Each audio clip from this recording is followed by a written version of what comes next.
Good morning, everyone.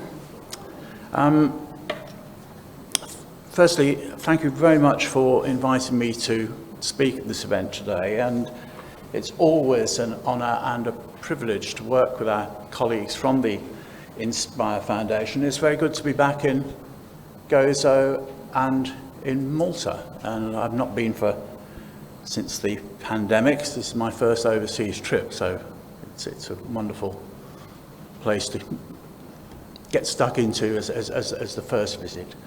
I first came to Malta back in the 80s to visit a place called Mount Carmel Hospital in Malta, where there were a lot of people there with intellectual disabilities who were autistic, and many of them were there because of this thing called challenging behaviour, and there were special wards that were dedicated to the care of these individuals.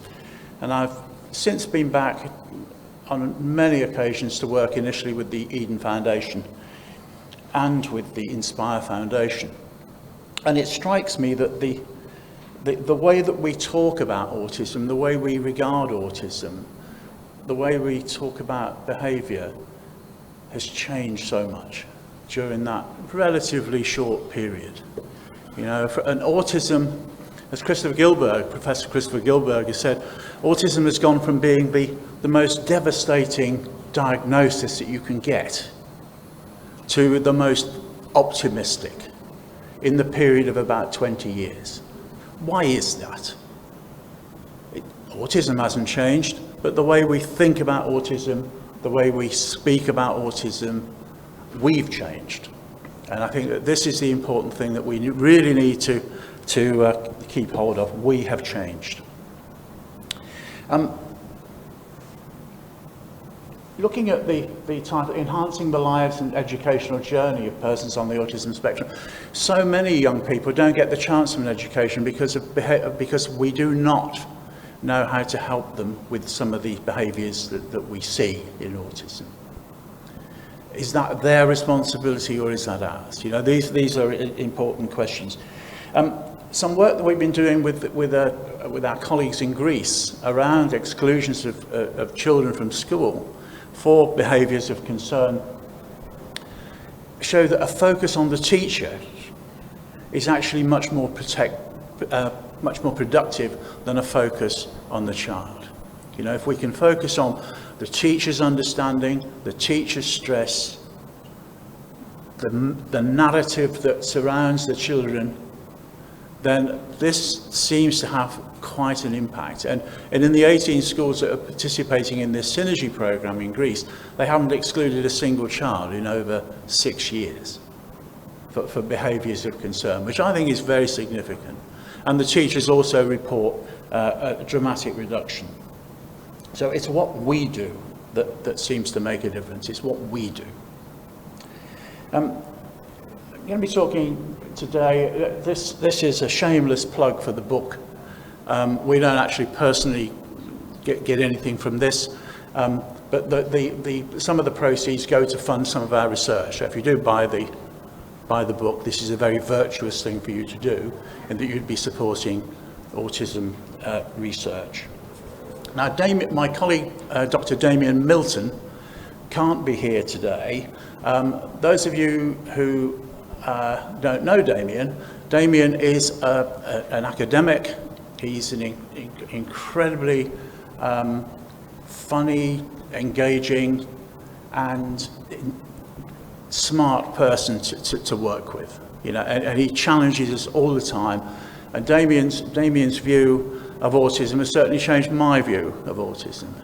Now, Damien has an autistic son, and Damien himself is autistic. And it's a great pity that he can't be with us today. So I'm going to have to try to act Damien's role as well as my own. So I'm going to flick a picture of Damien on, and I want you to try to imagine Damien is talking to you instead of me. Okay. So just to begin, by way of an introduction, we were asked to speak at this conference in London back in 2016. And that's Damien there, and myself, and Simon Jones. And we were we were asked to talk about how to reduce challenging behaviour in schools. You know, come on, it's such a boring title. And it wasn't cutting through. And Simon and I had both sat on this National Institute for Health and Care Excellence Committee, called NICE in the UK, where it was very, very clear to us that people who work in services in the front line just don't have time to read a lot of stuff. You know, they're too busy. Teachers are inundated with stuff. Care workers are inundated with stuff. So we tried to come up with something which was deliberately provocative. So it's sarcastic, in a sense. So we came up with this title, if you want to see challenging behaviour, what should you do? How should you provoke somebody so that they become challenging? So that was where we were coming from, and we hope to be able to provoke a reaction in the audience. So it's very tongue-in-cheek. I don't want you to take this literally, you know, to ensure challenging behaviour, because part of what we're going to be talking about is how you should stop doing this. Now, all of the examples I'm going to give are real. You know, it's all real stuff as to what we've seen in practice. We haven't made any of this up, and some of it is quite shocking, in fact. So removing barriers is one of the sub-themes of this title. And again, shameless plug, if you want to buy the book, this is where you get it from Pavilion. It's very, very cheap. It's deliberately pitched at about €6 to buy it, you know. So it's very short, and it covers a lot of the stuff that I'm going to be talking about, but in more detail. And you'll get these handouts later. So rule 1. If you don't understand me, call me complex. Like that makes it all okay then. Yeah, I understand now. This is complex. How often do we do this? We just label people as complex. Because that way it's not my fault. Yeah, it's your fault. It's you, the person, you the student, you the autistic person. It's all your fault. Or describe my attempts to communicate in derogatory terms. Call me attention-seeking. That's a favourite one that often goes around. You know, call me attention-seeking. Manipulative. It's another one which attaches itself often to students who are slightly brighter. You know, often attract this label of being manipulative. So, take things away from me. I have to earn these privileges in order to own certain, to either carry out certain activities or to own certain things. These things all happen. They all happen, often as part of a proper program, you know, which has been signed off by a psychologist or whatever. So what do we do about this? Well, I think the first thing you can do as a teacher is to understand yourself a bit. You know, be more self-aware, aware of your impact, your own stresses, your own biases, what you're bringing to the party. What about the narrative that's going on in the background? You know, going back to Mount Carmel, the narrative were that the people that were there were slightly less than human at that time. You know, the way that they were treated, they weren't given clothes to wear. You know, it's all part of the same narrative we need to be very, very conscious of. You could try to understand the stress that I'm under, you know, that might help. Try to empathise, try to enter my world for a while and see what it feels like. Don't reduce me, please, to just a series of behaviours.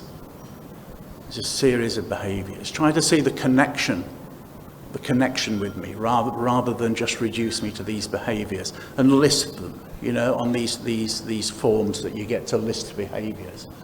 And what about some of the basic stuff? You know, be kind, be patient, be persistent, be reflective, reflect on your own impact with me, behave ethically, behave fairly.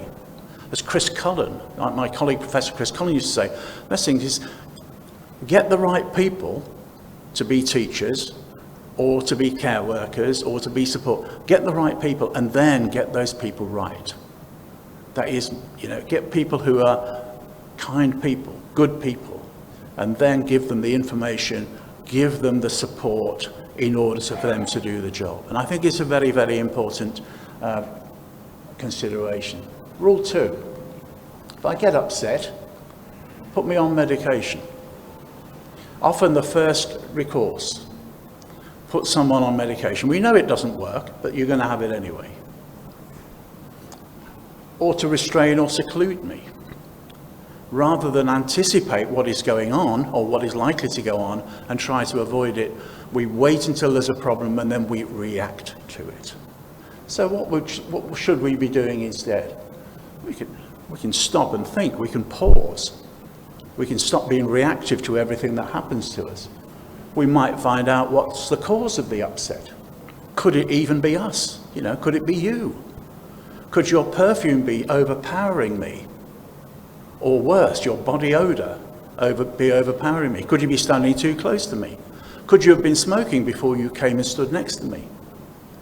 All of these things we need to be reflective on, to be aware of us and what we do. Stress. Stress is huge. We know this in autism.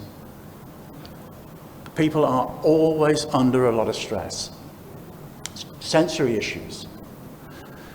If I'm starting to get upset, try to recognize that and take me away from that very gently. You can walk me down a different path. Give me a way of getting some control over my life. Don't confront me, a big part of the spell framework. Don't confront me, but gently direct me and divert me in another way.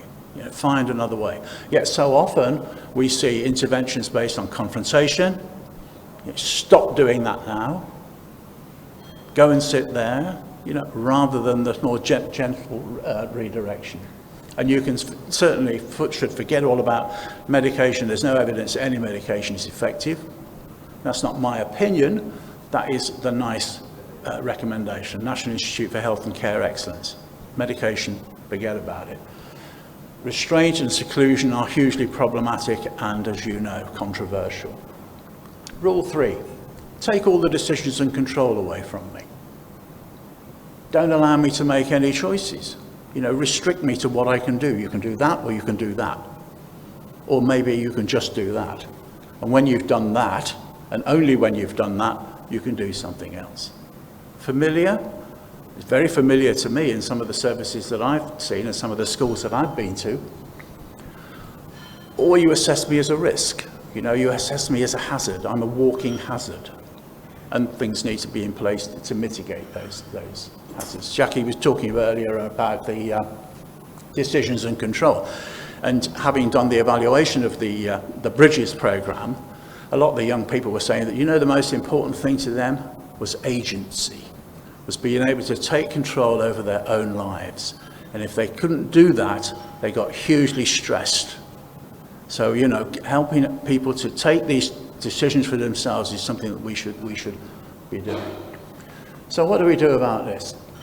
Well, we can try to build a relationship based on trust, treat people respectfully, courteously, treat people well, try to change their narrative. If somebody says, oh, and here's Fred and he's challenging, or here's Fred and he's dangerous, or whatever, then maybe we should think about that. Maybe we should examine some of these narratives.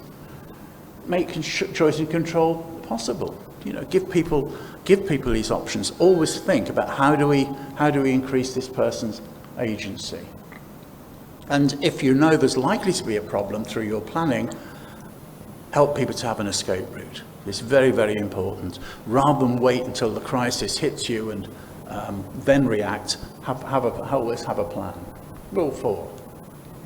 Don't give me things to do which interest me, but make me do those things which are horrible, which I don't like, and keep on doing them. We see this so often. People are in a school situation or in a care situation being told what to do and to how long to do it for.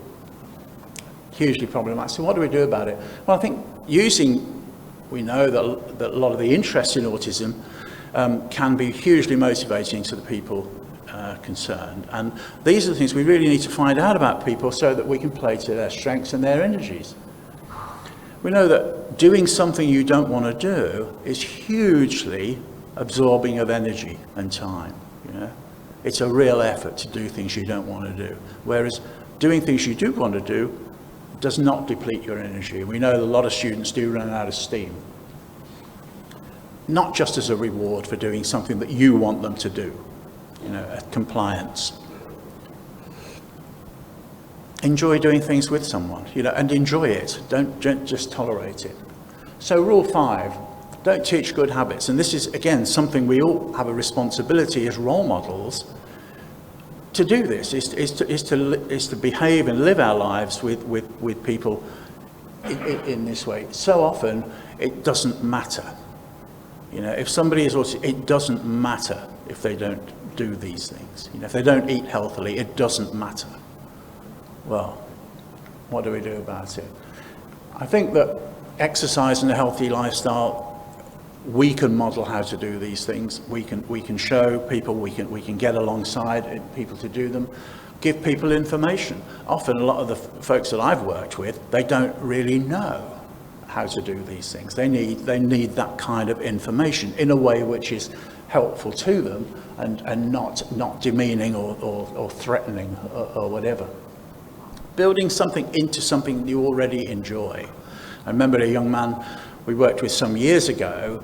He had a favourite video, and he was also, when he came into school that I was working with, he was very overweight.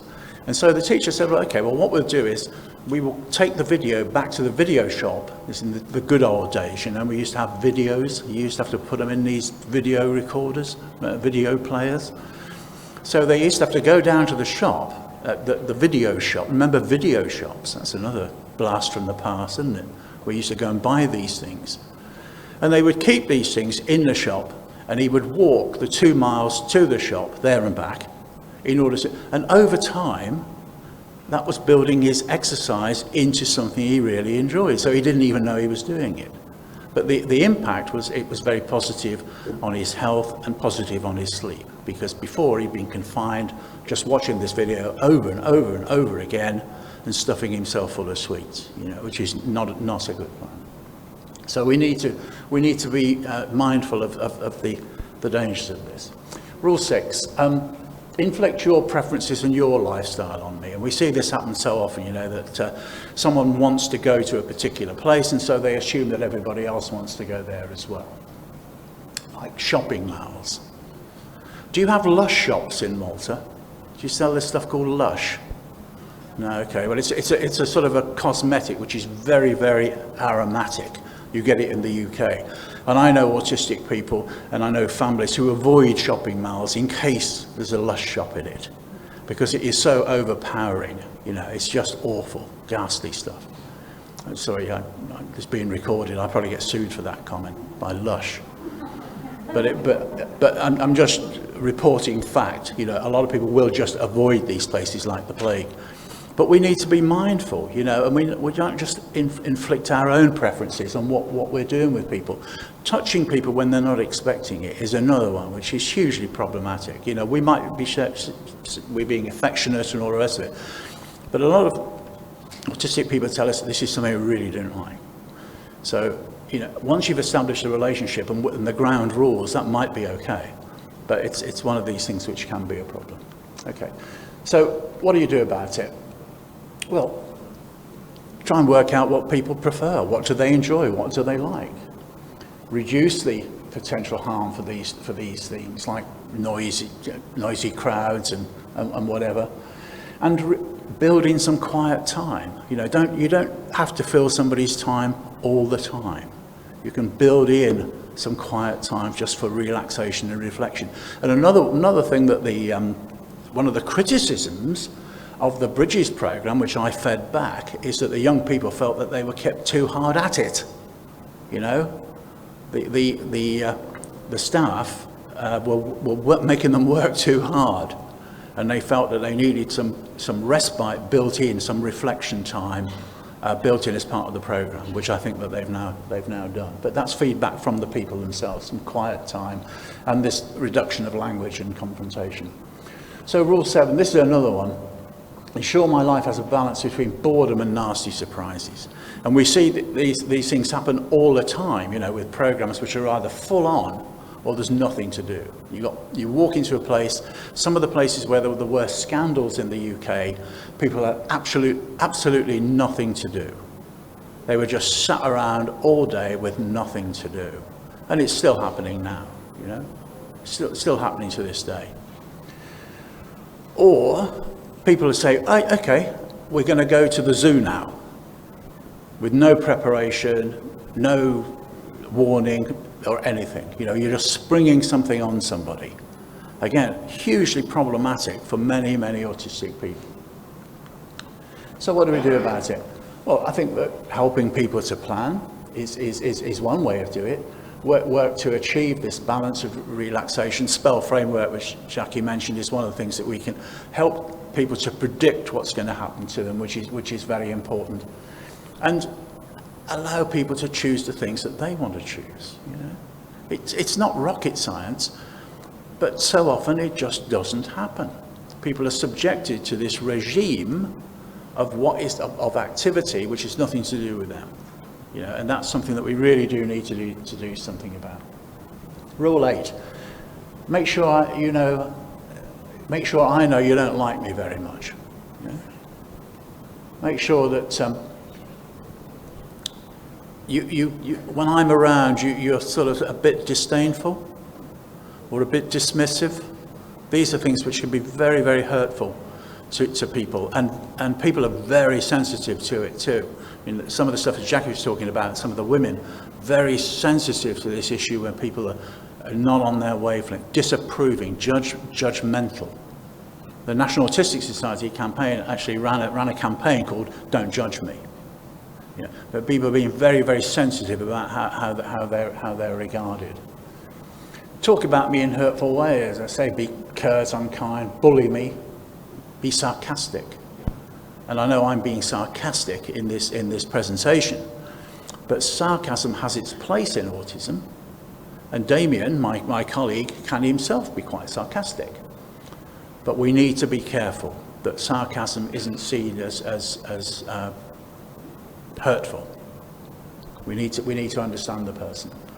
So what do we do about it? Well, often, and it's been fed back to me by autistic friends and colleagues, people don't know who's on their side and who isn't.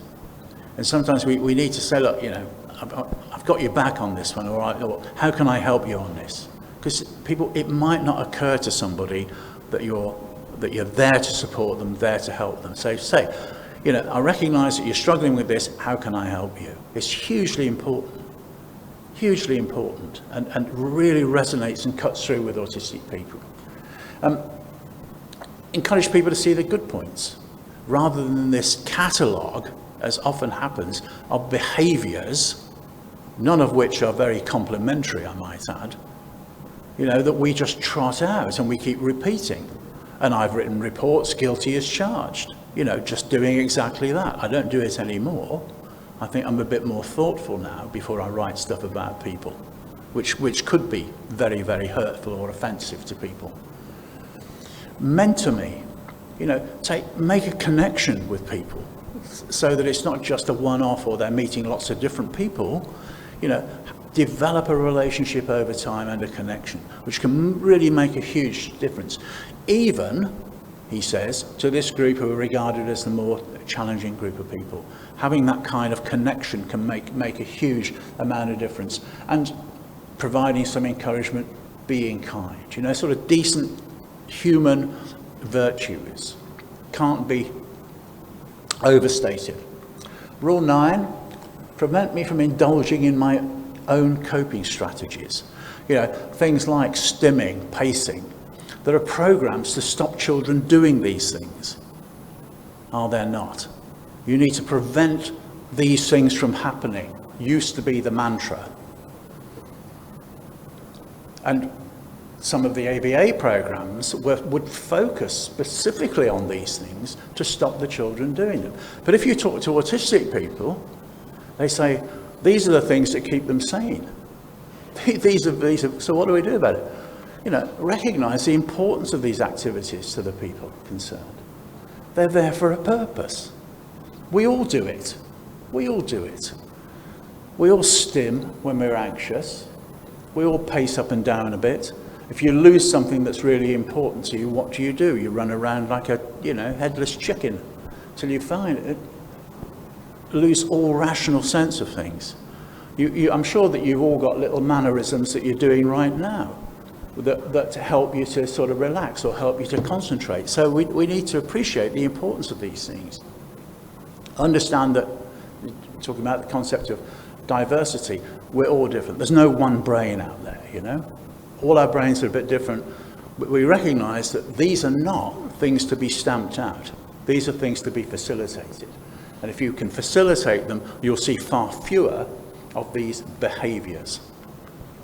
Rule 10, freak me out. This is another one. Expose me to things that you know are going to be stressful so that I get used to them. Well, good luck with that. And some of these things, that, like the air blade which blows COVID-19 back in your face, the Dyson, as well as other stuff. It's not a good plan. And even hearing these things can freak a lot of people out, But just being aware that these things will not be a good strategy. This will not be a good strategy. So what do we do about it? Well, if it's inevitable, then help people through rehearsal. Again, the SPELL framework, you help people to rehearse how they're going to deal with things. You help them to have a plan.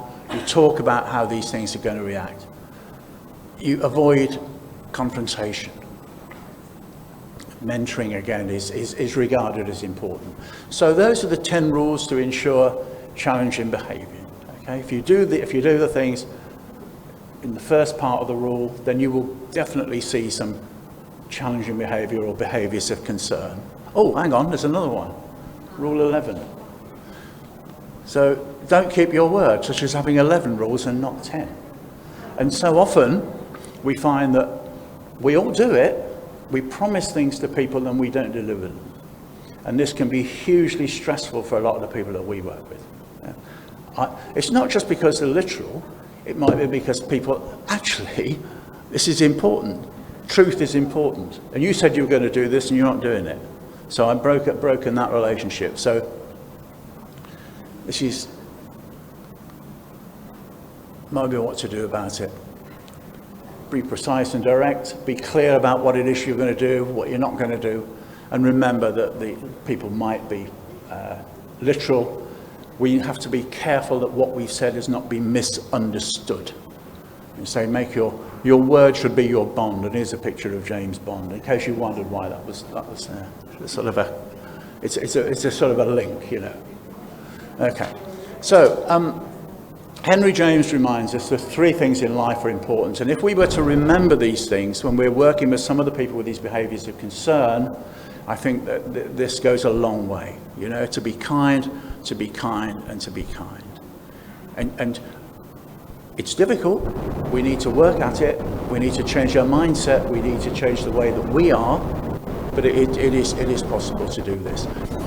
Just another little plug for a book. This one is much more expensive. This is about 40 quid. But this is one that's edited by Damien Milton. If you can get your school to invest in this, it's a good investment, the Neurodiversity Reader. And many of the contributors to this book are themselves autistic and talking about some of these things which are really important to them, which I think you will all benefit from. I've certainly benefited a lot from being one of the editors of this book. It opened my eyes to a lot of new stuff that I hadn't even considered before. And it's really shaken some of my thinking about autism. And again, just so if you wanted to know more about this. So that's it. Thank you very much indeed.